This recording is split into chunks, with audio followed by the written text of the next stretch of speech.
இந்த நாளுக்கான கர்த்தருடைய வார்த்தை சங்கீதம் 69:33.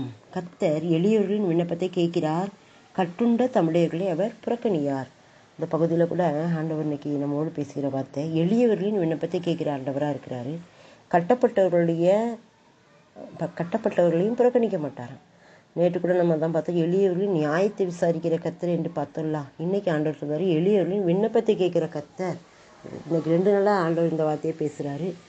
நம்மலாம் எளியவங்க தான். கர்த்தருடைய பார்வையில் நாம் எளியவர்கள், எல்லாவற்றிலும் எளியவர்கள்.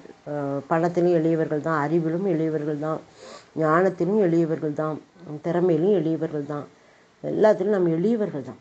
ஆனால் பிரபஞ்சத்தின் பிள்ளைகள் புத்திமான்களாக இருப்பாங்கன்னு ஆண்டவரே சொல்லியிருக்கிறாரு.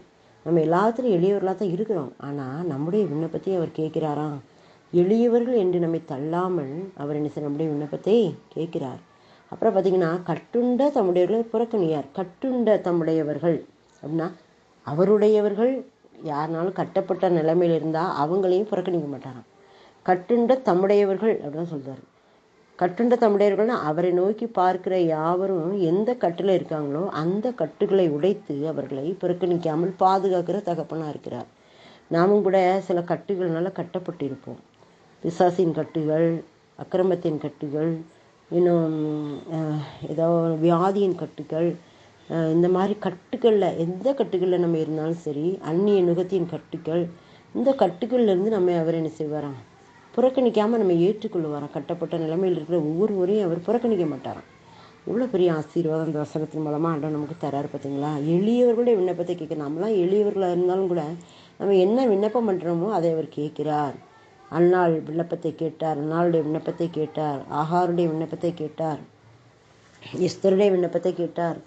வேத புத்தகத்தில் எளியவர்களாகிய மக்களுடைய விண்ணப்பங்களை கேட்குறார். தாவீது கூட ஒரு எளியவர் தான், ஆனாலும் கூட கர்த்தர் அவருடைய விண்ணப்பத்தை கேட்கிறார் என்று சொல்லி நம்ம பார்க்குறோம். நாமும் அவருடைய பார்வையில் எளியவர்களாக இருந்தாலும், உலகத்தாருடைய பார்வையில் எளியவர்களாக இருந்தாலும், மற்றவர்களுடைய பார்வையில் எளியவர்களாக இருந்தாலும் நம்முடைய விண்ணப்பத்தை அவர் கேட்கிறார். எவ்வளோ பெரிய சந்தோஷம்! அந்த சந்தோஷத்தை நாம் பெற்றுக்கொள்வோம். நிச்சயமாக நம்முடைய விண்ணப்பத்தை கேட்கிறாரே, விண்ணப்பத்தை கேட்கிற ஆண்டவராக இருக்கிறாரே. விண்ணப்பத்தை கேட்பவரே, என் கண்ணீரை காண்பவரே, நம்ம படிக்கிறோம்ல. நம்முடைய விண்ணப்பத்தை கேட்டு நம்முடைய கண்ணீரை துடைக்கிற ஆண்டவர் அவர் ஒருவர் தான். அப்புறம் பார்த்தீங்கன்னா, கட்டுண்டவர்களை அவர் புறக்கணிக்க மாட்டார். கட்டப்பட்டு இருக்கிறவர்கள், எதனால கட்டப்பட்டிருக்காங்க? லேகியோன் பிசாசானால் ஒருத்தன் கட்டப்பட்டிருந்தான்.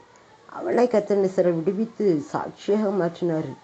ஒரு குருடன் அந்த பார்வை இல்லாமல் கட்டப்பட்டிருந்தான், அவனுடைய குருட்டு கண்களை திறந்தார். செவிடன் காது கேட்காம கட்டப்பட்டிருந்தான், செவிடும் ஊமையமான ஆவியினால் கட்டப்பட்டிருந்தான். கர்த்தர் அவனுடைய விண்ணப்பத்தை அவனை புறக்கணிக்காமல் அவனுக்கு விடுதலை கொடுத்தாரு.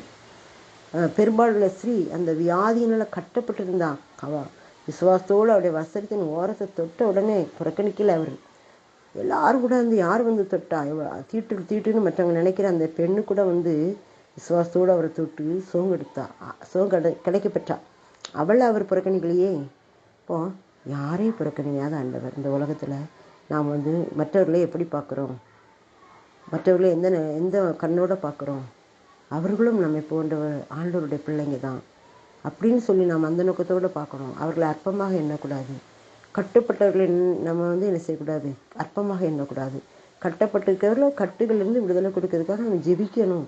அப்படிப்பட்ட கிருபையை ஆண்டவர் நமக்கு தந்து நம்மளை ஆசீர்வதிக்கிறார். இந்த நாளில் எளியவர்களின் விண்ணப்பத்தை கேட்கிற ஆண்டவர் நம்ம மத்தியில் இருக்கிறார். கட்டுண்டவர்களை புறக்கணிக்காத ஆண்டவர் நம்ம மத்தியில் இருக்கிறார்.